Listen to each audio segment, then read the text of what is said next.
Hello everyone, I am Sulekha Sahu. Welcome on my channel Sugyan the ray of knowledge. अपनी आज की इस वीडियो में बात करने वाले हैं कि पीएचडी इंटरव्यू में आखिर पूछते क्या हैं। इस वीडियो में मैं आपको कुछ महत्वपूर्ण टिप्स ट्रिक्स, साथ ही साथ में मैं कुछ ऐसे इंपॉर्टेंट चीज़ों की स्टडी करने के लिए आपको बताऊंगी, जिससे अगर आप कर लेते हैं, पढ़ लेते हैं, तो पूरे इंडिया में आप किसी भी कॉलेज यूनिवर्सिटी में पीएचडी इंटरव्यू देने जाएंगे तो आपको किसी भी तरह की दिक्कत नहीं होगी और उस इंटरव्यू में आप अच्छे से अच्छा मार्क स्कोर कर पाएंगे। फिर से ध्यान रखिएगा, सिर्फ और सिर्फ इंडिया के कॉलेज और यूनिवर्सिटी की मैं बात कर रही हूँ अपने इस वीडियो में। और साथ ही साथ इस वीडियो में मैंने अपने अनुभव भी साझा किए हैं, इसमें अपने अनुभव को भी मिलाया है कि जब मैं पीएचडी इंटरव्यू देने गई थी तो मुझसे क्या पूछा गया था और साथ ही साथ में मैंने कैसे उसे क्रैक किया था।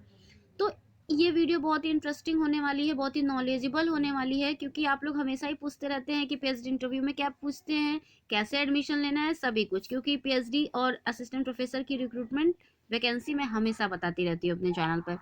तो चलिए फटाफट इस वीडियो को शुरू करते हैं। उसके पहले अगर आप चैनल पर नए हैं तो चैनल को सब्सक्राइब करके बेल आइकन ऑल कैटेगरी में प्रेस कर दें, ताकि आपको मेरे आने वाली हर वीडियो की नोटिफिकेशन अपने मोबाइल स्क्रीन पर सबसे पहले मिल जाए। तो चलिए शुरू करते हैं आज की वीडियो बिना देर किए हुए। सबसे पहले हम जान लेते हैं कि पीएचडी का फुल फॉर्म क्या होता है, जो कि सभी लोग जानते ही होंगे, डॉक्टर ऑफ फिलोसफी। तो पीएचडी का जितने भी, अगर फ्रेशर हैं, अगर आपने फॉर्म नहीं डाला है तब तो आपको नहीं पता होगा। अगर आपने फॉर्म डाला है तो आपको ज़रूर ये पता होगा कि कुछ जगहों पर जो है कि पीएचडी अलग अलग तरीके से होती है। जैसे कि उसके जो एंट्रेंस टेस्ट होते हैं वो अलग अलग तरीके से कंडक्ट होते हैं। कुछ जगहों पे रेट होता है, रेट, ठीक है, रिसर्च एंट्रेंस टेस्ट। कुछ जगहों पर जो होता है रेट एग्जाम्प्टेड रहता है कि आपको रिसर्च एंट्रेंस टेस्ट नहीं देना है। अब अगर रेट की बात की जाए, रिसर्च एंट्रेंस टेस्ट, रिसर्च के लिए एक एंट्रेंस टेस्ट होता है, मगर कुछ जगहों पे इसका नाम बदल के कुछ और हो सकता है। मगर आप इसे ऐसे समझ सकते हैं कि रिसर्च एंट्रेंस टेस्ट होता है, मगर इसके बदले आप इसका नाम कुछ कुछ यूनिवर्सिटी और कॉलेजेस में अलग भी हो सकते हैं, ठीक है। बीएचयू में ये स्पेशली रेट और रेट एग्जाम्प्टेड कैटेगरी के हिसाब से फॉर्म फिलिंग होती है। वहां पे जब आया था तो मैंने आपको बताया था। तो सबसे पहले क्या होता है कि देखिए, किसी भी कॉलेज या यूनिवर्सिटी में अगर आप जो है कि फॉर्म फिल करते हैं तो आपको पता ही होगा। और जो नए व्यूवर हैं, बिल्कुल फ्रेशर हैं, तो मैं किसी भी वीडियो को बेसिक से लेके इंपॉर्टेंट डिटेल पूरी कवर करती हूँ, क्योंकि चैनल पे क्या होता है कि रोज न जाने कितने नए व्यूवर जुड़ते रहते हैं, इसीलिए। तो मैं एक चीज जो है बेसिक की वो बताना ही चाहूंगी इस वीडियो में कि सबसे पहले क्या होता है कि कुछ कॉलेज और यूनिवर्सिटी होते हैं वो जो रेट के थ्रू एडमिशन लेते हैं, मगर कुछ कॉलेज और यूनिवर्सिटी होते हैं जो रेट एग्जेम्प्टेड रखते हैं। जैसे कि मैं हमेशा ही बताती हूँ, जैसे यूजीसी नेट, सेट, स्लेट, ये कैंडिडेट जो पास आउट है वो रेट टेस्ट देने से एग्जेम्प्टेड है, उन्हें छूट दी जाती है कि वो डायरेक्ट इंटरव्यू में पार्टिसिपेट करें, मगर एप्लीकेशन फॉर्म उन्हें भरना होता है, ठीक है। मगर जो लोग यूजीसी नेट सेट नहीं होते हैं वो लोग रेट एग्जाम देते हैं, ठीक है। और अगर वो क्वालिफाई कर लेते हैं तब वो इंटरव्यू में आते हैं, ठीक है। मतलब कि दो तरीके से एडमिशन होता है। पहला कि आप रिसर्च एंट्रेंस टेस्ट देते हो, और कहीं कहीं पे, ज्यादातर जगहों पे तो ये जो होता है ऑब्जेक्टिव ही होता है, मगर कहीं कहीं पे जब मैं बताती हूँ आपको वैकेंसी के बारे में पीएचडी की, तो वहाँ पे डिस्क्रिप्टिव और जो है कि वहाँ पे राइटिंग करने वाला भी रहता है, ठीक है। मगर ज़्यादातर जगह पे ऑब्जेक्टिव होता है। तो अब अगर आप यूजीसी नेट नहीं हो तो पहले आप जो है कि एंट्रेंस टेस्ट को पास करते हो, फिर आप इंटरव्यू में जाते हो। और अगर आप जो है कि पहले से यूजीसी नेट होते हो तो आप डायरेक्ट जो है कि इंटरव्यू देते हैं, ठीक है। ये दो स्टेप होते हैं। तो ये बेसिक था। मगर अब इंटरव्यू में पूछते क्या हैं। इंटरव्यू में देखिए क्या पूछते हैं। इंटरव्यू में सबसे पहले क्या होता है कि बहुत जगहों पे आपको रिसर्च प्रपोजल लिखने को दिया जाता है, ठीक है।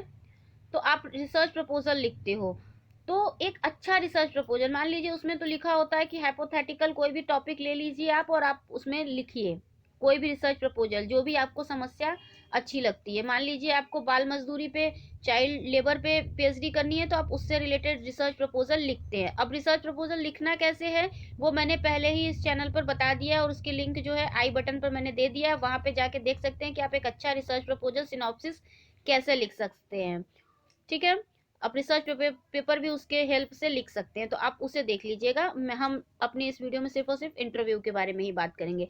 तो जिस भी विषय पे मान लीजिए आप रिसर्च प्रपोजल लिखते हैं, सिनॉप्सिस को तैयार करते हैं, उससे रिलेटेड क्वेश्चन भी आपसे इंटरव्यू में पूछे जाते हैं और सबसे ज्यादा पूछे जाते हैं। ठीक है, आप ऐसे समझ सकते हैं कि पीएचडी इंटरव्यू को अगर आप दो भागों में डिवाइड कर लें, 50-50, कि 50% क्वेश्चन आपके रिसर्च मेथोडोलॉजी से आने वाले हैं, 50% क्वेश्चन जो है आपके स्पेसिफिक सब्जेक्ट से आने वाले हैं। ऐसा जो है कि जब भी सिलेबस आता है या फिर कोई एडवर्टीजमेंट या नोटिफिकेशन होती है तो उसमें लिखा होता है, मगर जहां तक हम लोगों का अनुभव कहता है कि सब्जेक्ट से भी कम सवाल पूछे जाते हैं। ज्यादातर सवाल जो है रिसर्च मेथोडोलॉजी से ही पूछ लिए जाते हैं और उससे भी ज्यादा सवाल उससे पूछ लिए जाते हैं जिसपे आप सिनॉप्सिस या फिर जो है कि अपना रिसर्च प्रपोजल लिख देते हैं। जैसे कि मैंने एग्जांपल के लिया था कि बाल मजदूरी, चाइल्ड लेबर, तो आपसे इसी से पूछा जा सकता है कि आपने चाइल्ड लेबर की समस्या को क्यों चुना, इस पे किन किन लोगों ने काम किया है, इससे रिलेटेड बुक क्या हो सकती है, अगर आप इस पे जो शोध करना चाहते हैं तो उससे रिलेटेड आप कौन कौन सी जो टूल्स है उसका इस्तेमाल करना चाहते हैं, आपने इस समस्या विशेष को क्यों चुना और चुना है तो किस क्षेत्र के लिए चुना है। ठीक है, क्योंकि पीएचडी में क्या होता है, बहुत बड़े क्षेत्र का अध्ययन करने से ज्यादा अच्छा होता है कि आप किसी छोटे क्षेत्र को लेके, किसी छोटे एरिया को लेके उसका एक स्पेसिफिक अध्ययन करें कि हाँ, जैसे कि इस क्षेत्र विशेष में बाल मजदूरी की समस्या, चाइल्ड लेबर की समस्या बहुत ज्यादा है, तो क्यों है। तो मेरे कहने का मतलब सिर्फ और सिर्फ इतना है कि आप पीएचडी के लिए अपने जो भी टॉपिक को चुनते हैं उससे रिलेटेड, जैसे मैंने आपको प्रश्न और उत्तर बताए, इससे भी ज्यादा प्रश्न और उत्तर आपको पहले से ही तैयार कर लेना है, क्वेश्चन और आंसर भी। हो सकता है कि आपसे वही क्वेश्चन ना किए जाए जो कि आप बना करके उसका आंसर आप सोच करके जाएंगे, मगर उससे मिलते जुलते ही क्वेश्चन आपको मिलने वाले हैं और आप अपने प्रेजेंट ऑफ माइंड का यूज करते हुए उस दिन बिना हिचकिचाए, बिना फंबल किए, पूरे कॉन्फिडेंस में जब आप जवाब देते हैं तो डेफिनेटली आप किसी भी इंटरव्यू में अच्छा नंबर स्कोर करते हैं। और अगर स्पेसिफिक कंसर्न सब्जेक्ट की बात की जाए, आप किसी भी सब्जेक्ट से रिलेटेड हो, चाहे पॉलिटिकल साइंस, अर्थशास्त्र, इकोनॉमिक्स या फिर इतिहास, या फिर आपका कोई भी सब्जेक्ट हो, समाजशास्त्र, कोई भी सब्जेक्ट हो, तो आपकी उस पर तो पकड़ होगी ही होगी, आप उसे भी पढ़ के तैयार करके जाएं। मगर सबसे ज्यादा जो है कि आप रिसर्च मेथोडोलॉजी, जैसे कि टूल्स, उसमें क्या क्या, तो कहने का तात्पर्य सिर्फ और सिर्फ इतना है कि संबंधित विषय से ज्यादा आपको फोकस रिसर्च मेथोडोलॉजी पर करनी है और जिस भी समस्या या फिर जिस भी टॉपिक को आप चुनते हैं पीएचडी करने के लिए, उससे रिलेटेड आपको क्वेश्चन आंसर तैयार करने हैं। रिसर्च मेथोडोलॉजी में आपको स्पेसिफिक जो है कि जैसे कि निदर्शन, सैम्पलिंग कितने तरह की होती है, टूल्स, मीन मीडियन मोड के सूत्र आपको पढ़ लेने चाहिए, सांख्यिकी के बारे में थोड़ा बहुत पढ़ लेना चाहिए, हालांकि कम पूछा जाता है मगर सूत्र वगैरह होता है कि कभी कभी पूछ लेते हैं। साथ ही साथ में जो है कि कितने तरह के टूल्स होते हैं, कंटेंट एनालाइज क्या है, और जो है कि क्वेश्चनायर क्या होता है, इंटरव्यू शेड्यूल क्या होता है। आपको इंटरव्यू शेड्यूल और क्वेश्चनायर में अंतर पता होना चाहिए, क्योंकि देखिए इंटरव्यू शेड्यूल क्या होता है कि इसमें हम जो प्रश्न होते हैं उत्तरदाता से पूछ कर स्वयं भरते हैं, यानी कि शोधकर्ता भरता है, मगर क्वेश्चनायर में क्या होता है, उत्तरदाता भरता है। बहुत ही सिंपल सा फर्क है, मगर बहुत ज्यादा बार पूछ लिया जाता है जिसमें कि कंफ्यूज होने की बहुत ज्यादा संभावना होती है। जैसे निदर्शन होता है तो उसमें कई तरह के निदर्शन होते हैं, तो आपको किस तरह का निदर्शन प्रयोग करना है।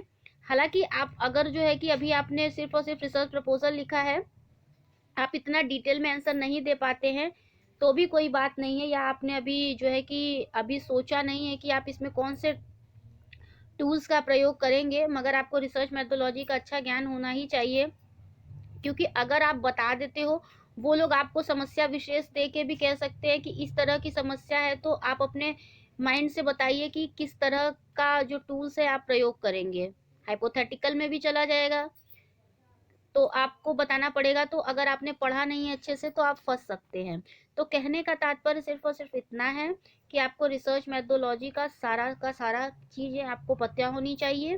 साथ ही साथ में संबंधित जो विषय है उससे संबंधित भी आपको तैयार करके जाना है, क्योंकि कुछ क्वेश्चन उससे भी पूछे जाएंगे। और जो है कि क्वेश्चन आंसर में कई बार रिपीट कर रही हूँ कि जिस भी विषय पे आपको पीएचडी करनी है उससे रिलेटेड क्वेश्चन आंसर आपको स्वयं बनाना है, उसकी भी प्रिपरेशन आपको बोल बोल के अच्छे से आंसर देके करनी है, उससे रिलेटेड आपको डाटा इकट्ठा करना है।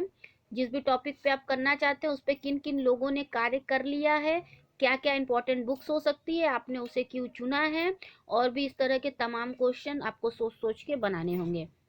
अगर आप मेरी बताई गई वीडियो में जितनी बातें मैंने आपको बताई है, अगर आप उसे सारे के सारे को फॉलो कर लेते हो, तो इंडिया में आप किसी भी कॉलेज यूनिवर्सिटी में पीएचडी का इंटरव्यू देने जाते हैं तो आपको कोई भी प्रॉब्लम नहीं होगी, आपका हर इंटरव्यू बहुत ही अच्छा जाने वाला है। तो वीडियो अच्छी लगी है तो इसे ज़्यादा से ज़्यादा शेयर कीजिएगा, और चैनल पर नए हैं तो चैनल को सब्सक्राइब करके बेल आइकन ऑल कैटेगरी में ज़रूर प्रेस कीजिएगा। Thank you so much for watching my channel. Stay tune until the next video. Take care all of you. Bye bye.